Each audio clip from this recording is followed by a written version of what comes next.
What's the meaning of cherry brandy?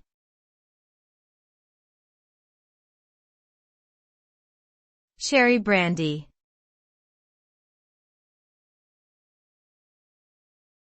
Cherry brandy.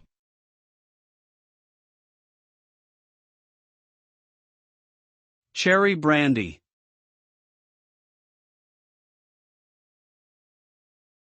Cherry brandy.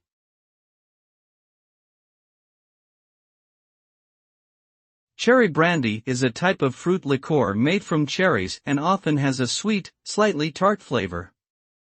It is typically made by steeping cherries in a neutral spirit, such as vodka or brandy, along with sugar and sometimes other spices. The resulting liquid is then strained and bottled. Cherry brandy can be enjoyed on its own or used as an ingredient in cocktails and desserts. It is popular in many countries around the world, and can vary in color and sweetness depending on the specific recipe and brand.